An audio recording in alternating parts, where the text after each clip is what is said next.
In this video, we'll show you how to configure your LED video wall to display an image.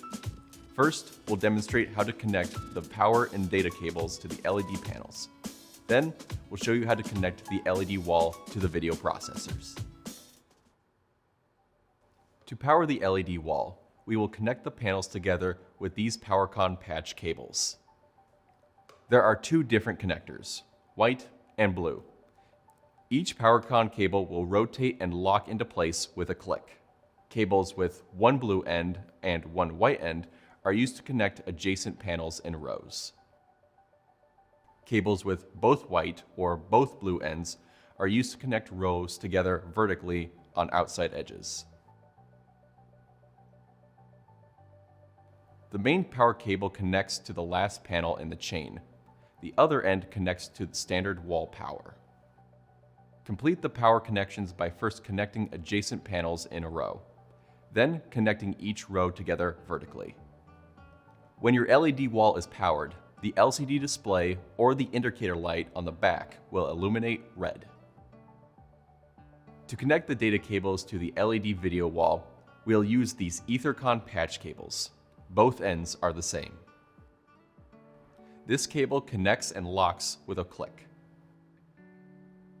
Data runs can be connected in any direction and may not follow the same path as your power connections. You will have to adjust your wiring configuration for your particular setup.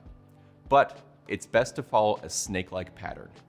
Our technical professionals will provide a data connection diagram to help in this process. Once you've connected all the panels together, connect a long network cable to the last panel in your data run. You may have more than one depending on your setup. Be sure to reference the data connection diagram. Your Mirackle LED video wall will ship with a video processor. This unit acts as the input source for your video wall and will allow you to configure your display settings. First, connect the video processor power supply cable. Then, connect your input device. Here, we're using an HDMI input. Connect one end of the cable to the video processor input, and the other end into the HDMI output on your PC. Use the DVI cable to connect the sending card to the video processor output. You can either use output A or B. We'll also connect the sending card to your PC with this USB cable. Be sure to connect the USB directly to the sending card. Finally, using the long network cable, connect your video wall to the sending card. Be sure to use the network jack closest to the LEDs. For configuration, these connections are considered port 1 and port 2. You've now configured your LED display wall for power and data.